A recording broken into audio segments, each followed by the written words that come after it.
सबसे पहले राहुल लाल जी आपका हम रुख करेंगे।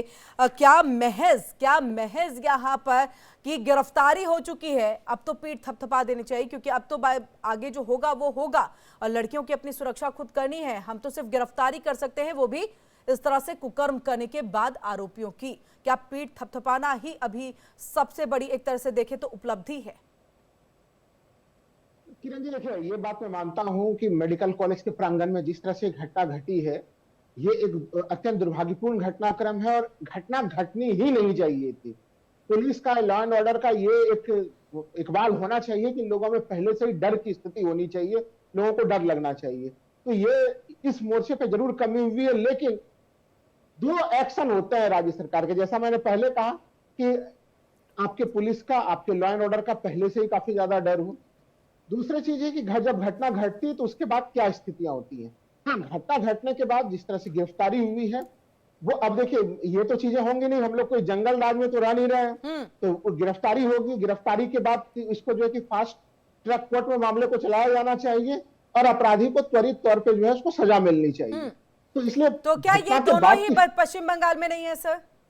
राहुल जी, ये दोनों ही नहीं है कि पुलिस का डर नहीं है, जिसका जिक्र देखिए आपने किया, और क्या यहाँ पर त्वरित न्याय नहीं पीड़िता को मिल पाता, या फिर ये कहे कि आरोपी को जल्द जो है वो सजा नहीं मिल पाती? ये दोनों ही बहुत मुख्य वजह है। देखिए, हमें लगता है कि कई बार कुछ न्याय के प्राप्ति में राजनीतिक कारण भी बाधा बन जाते हैं किरण जी। जैसे आरजीकर मामले में आप देखें, अगर वहां पे देखिए, उस पूरे प्रकरण में कोलकाता पुलिस सही ढंग से उनके ऊपर, चूंकि भारतीय जनता पार्टी पूरा विपक्ष, वो विपक्षी दल, उनका काम है, उनको जनता ने जनादेश दिया पश्चिम बंगाल में विपक्ष की भूमिका का निर्वहन करने के लिए। लेकिन जिस प्रकार से राज्य पुलिस के ऊपर बिल्कुल भरोसा नहीं, सीबीआई नामक एजेंसी को बुलाकर आप लेके आते हैं। अब लगभग अगस्त में 1 साल पूरे हो जाएंगे आरजीकर घटनाक्रम के। सीबीआई जांच कहां पे ले गई? अब जो सीबीआई के जो तमाम इसमें आरोप लग रहे थे और जो सीबीआई के जो तमाम जो सीबीआई जांच के जो निष्कर्ष निकल रहे हैं, कब हैंडओवर किया जाता है सीबीआई को कि आप जांच करिए? सर, कब हैंडओवर किया जाता है कि आप सीबीआई जांच करिए? जब ये होता है ना कि पुलिस जो है वो सही से अपना कार्य नहीं करी, पुलिस कहीं ना कहीं कोताही बरत रही है, उसी की बात देते हैं ना कि सीबीआई अब इस पूरे मामले की जो है वो जांच करेगी।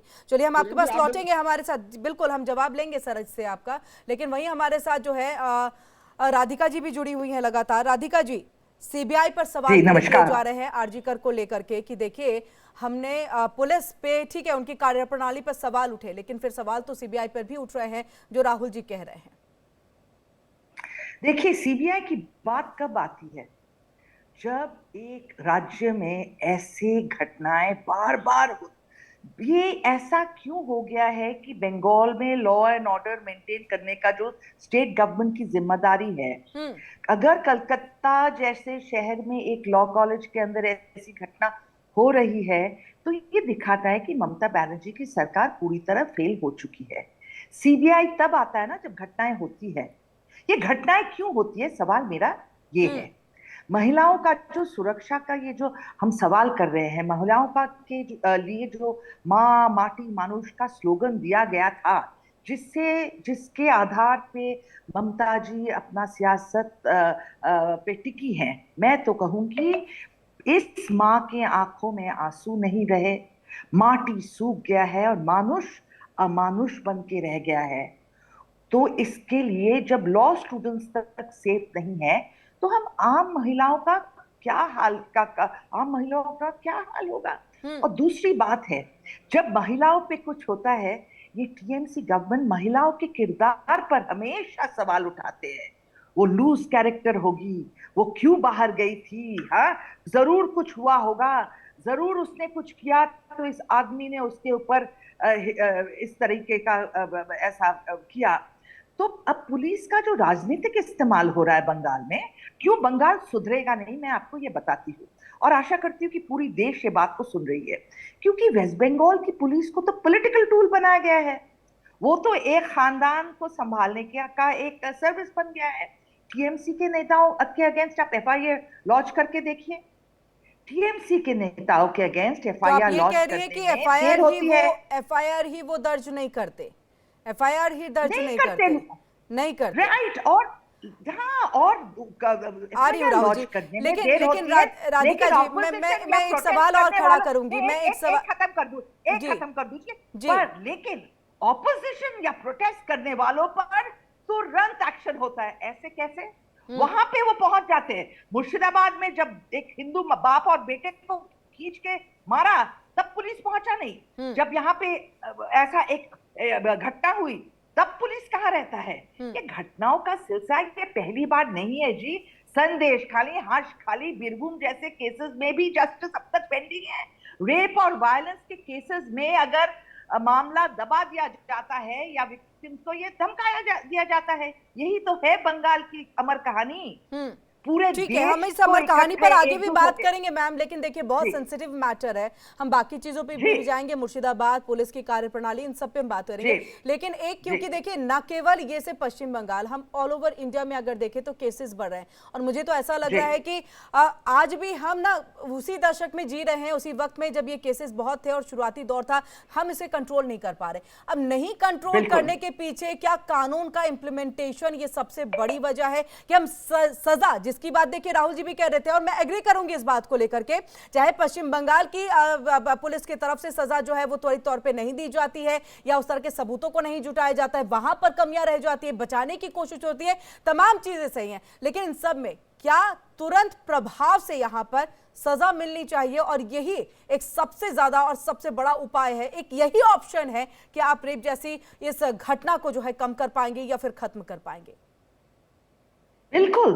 देखिए, एक तो है हमारे देश की जो मॉरल फैब्रिक, उसको बनाने में हमें वापस बहुत ही मेहनत करनी होगी।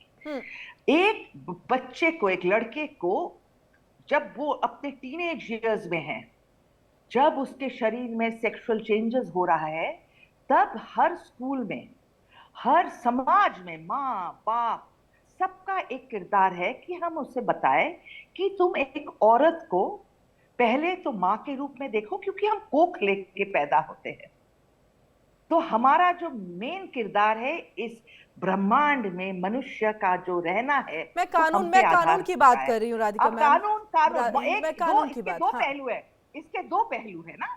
सोसाइटी जागृत नहीं होगी, नहीं, लेकिन यहाँ की स्थिति को देखिए ना राधिका मैम, मैं चाहूंगी यहाँ की स्थिति को देखिए। घर से हो सकता है कि मोरली काफी कुछ आपको सिखाया गया, आपको संस्कार दिए गए, लेकिन यहाँ पर एक पार्टी का वर्चस्व और उसके इन्फ्लुएंस में होना, और आप उसी के उसका लालच देते हैं, फिर तो आपका संस्कार यहाँ पर खत्म हो जाता है, क्योंकि आप उसमें कि आपने उस बच्ची को, उस लड़की को जो है, उस पीड़िता को जो है, पहले वहां पर एक पद दिया, पद देने के बाद शादी के लिए आप उन्हें कहते हैं कि हम तुमसे शादी करना चाहते हैं, ना करोगे तो देखिए क्या हश्र होता है। तो ये तो कैसे खत्म हो गई चीजें? ये बंगाल का जो एक विशेषता था, हम एक भद्र लोग जाते, एक जमाने में कहते थे बंगाली भद्र लोग, पढ़े लिखे, शिक्षित, कल्चरली अवेयर, ट्रेडिशनली स्ट्रॉन्ग, हमें ऐसा, हमारी ये वो पहचान थी।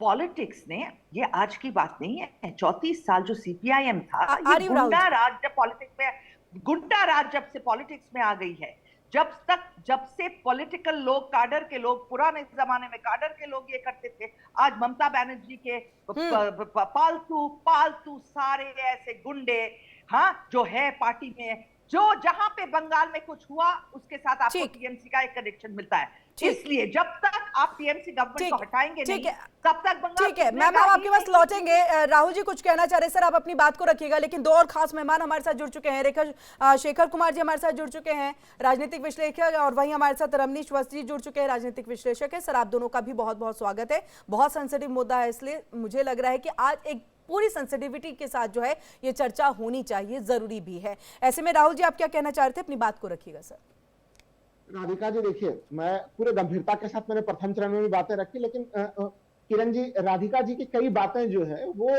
एक हवा महल की कहानी लेके आ गई है। सबसे महत्वपूर्ण चीज वो आंकड़ों और तथ्यों के आधार पर देखना पड़ेगा। भारतीय जनता पार्टी का पूरा हम लोगों ने चाल चरित्र चेहरा नहीं देखा है। वही बिल्किस बानो के गैंग रेप के केस में जब ये लोग बाहर कैदी छूटे, उन लोगों का फूल माल्यार्पण किया जा रहा था।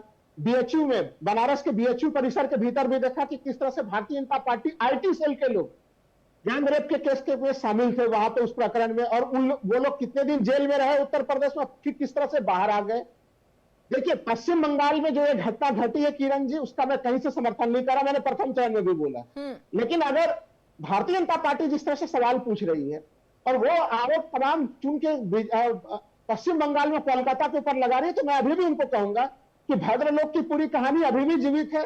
अभी भी अगर आप एनसीआरबी के आंकड़ों में हम लोग देखते हैं तो तमाम महानगरों में सबसे ज्यादा महिलाएं अगर कहीं सुरक्षित है तो वो कोलकाता में है, और सबसे ज्यादा महिलाएं अगर असुरक्षित है तो वो दिल्ली में है, जहाँ पे 4 इंजन की सरकार चल रही है। तो महज साल भर भी नहीं बीता, दो ऐसे केसेस, दो केसेस साल भर भी नहीं बीता, 2 केसेस सामने आ गए जो देखिए जिसके लिए पूरा देश जो है एकत्र हुआ। और मुझे लग रहा है अब कुछ दिनों में जो है इस बच्ची के लिए, इस लॉ स्टूडेंट्स के लिए भी जो है लोग सड़कों पर होंगे।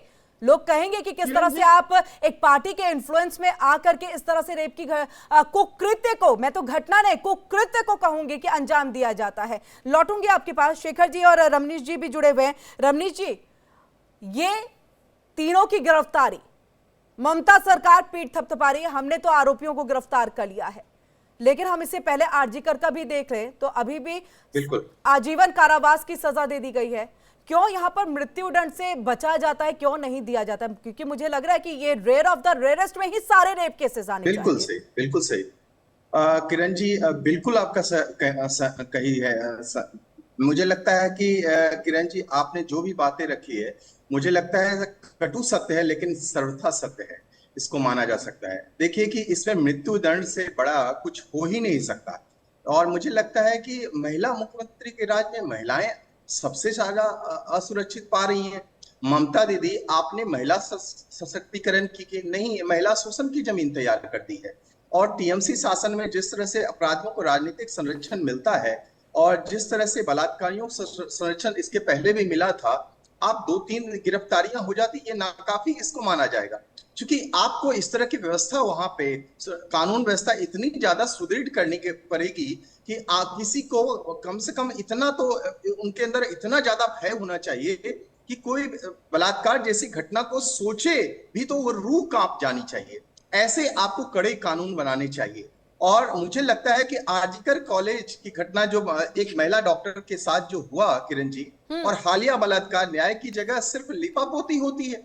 टीएमसी की पुलिस पीड़िता को नहीं, अपराधी को का साथी बनकर के बहुत बार मैंने देखा है। बंगाल में महिलाएं सुरक्षा नहीं, वोट बैंक सुरक्षा नहीं से सबसे बड़ी प्राथमिकता बन गई है। दंगे हो या बलात्कार, ममता सरकार का रवैया जो है क्रोम बचाओ बेटी भूल जाओ, ऐसी चीजें चल रही है। पश्चिम बंगाल में कानून का राज नहीं है किरण जी, टीएमसी का जंगल राज है। यहाँ माँ माटी मानुस की बात करने वाली ममता दीदी, आप देखिए माफिया ममता राज यहाँ पे चल रहा है। अरे बंगाल तो संस्कृति के बारे में जान, बंगाल जो है संस्कृतियों का देश राज्य रहा है। वहां पे एक से एक रामकृष्ण परमहंस जैसे, स्वामी विवेकानंद जैसे, रविन्द्रनाथ टैगोर गुरुजी जैसे महान सपूत पैदा हुए। और वहां पे आज यदि इस तरह की घटना को अंजाम दिया जाता है, और बीच बीच में घटनाएं, आरजीकर कॉलेज ने पूरे देश को हिला दिया। आज लॉ कॉलेज की जो छात्रा है उसके साथ ये कुकृत्य जो किया गया, मुझे लगता है इसमें सिर्फ गिरफ्तारी तक सीमित नहीं होना चाहिए किरण जी, इसमें ऐसे कड़े कानून बनाने चाहिए ममता दीदी की सरकार को। और राष्ट्रीय महिला आयोग के दौरे का विरोध क्यों करती हैं? ये क्या छुपाना चाहती हैं ममता दीदी इस तरह की कुकृत्य से? जो सच से डरते हैं वो लोकतंत्र से भागते हैं किरण जी। टीएमसी की कार्यकर्ता ही कई मामलों में आरोपी पाए गए हैं। हम लोगों से ने भूला नहीं है कि जिस तरह से क्या कहते हैं पहले जो शेखर जी सच से भाग रही है क्या ममता बनर्जी? सच से भाग रही है क्या? बिल्कुल बिल्कुल, इस बात शेखर को जी से, रमनीश जी, शेखर जी से, सच से भाग रही है क्या ममता बनर्जी? किरण जी, ये इस देश में बलात्कार तब तक नहीं रुकेंगे जब तक इनका राजनीतिकरण होता रहेगा। आज ममता बनर्जी टीएमसी की बात चल रही है, दिल्ली के अंदर क्या है? दिल्ली के अंदर तो सीधा गृह मंत्री के पास है कानून व्यवस्था। तो यहाँ पर ये रेप कैपिटल क्यों कहा जाता है? मसला ये है कि क्या गृह मंत्री करवा रहे हैं? नहीं, यहाँ पे कोई पॉलिटिकल पार्टी जिम्मेदार नहीं है। हमें आज के हालात में रेप के जो मुख्य कारण हैं उनको समझना पड़ेगा कि इस बदले हुए माहौल में जितना अब महिलाओं को आगे प्राथमिकता मिल रही है, रोजगार में, शिक्षा के क्षेत्र में, हर जगह वो आगे आ शेखर गई है। शेखर उस जी, मैं हिसाब मोटा से- मोटी सर, मोटा मोटी जो आपने कहा वो सही कि गृह मंत्री नहीं कर रहे, ममता बनर्जी नहीं करा रही हैं, बहुत सही है। लेकिन मैं मोटा मोटी आपको दिल्ली के बड़े केसेस को याद हो, आप जो बताइए, मैं निर्भया को ही सबसे पहले लूंगी कि सबसे ज्यादा वो हुआ, उसी के बाद देखिए कानून में इतना परिवर्तन। उसमें से एक ऐसा आरोपी बता दीजिए जिसका नाम पॉलिटिकल पार्टी के साथ जुड़ा हो, जो दिल्ली में यहाँ पर हो, जो बीजेपी से कनेक्टेड हो, या इवन मैं कहूँगी कांग्रेस से कनेक्टेड हो।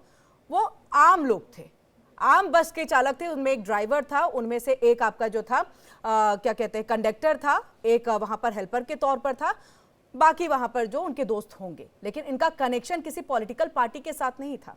इसलिए सवाल यहाँ पर ममता सरकार पर खड़ा हो रहा है, किरण जी, इसलिए खड़े किरण जी। भाजपा के नेता जब आजकल हाईवे पे नजर आते हैं, इस तरीके की हरकत करते हैं, और मेरा ये कहना है कि भाजपा ही नहीं, सर हर पार्टी के, सर वो हर एक अलग पार्टी के मैटर है मैं- सर, मैं हम देखिए, इससे मैं- कनेक्ट करके उसे नहीं देख सकते।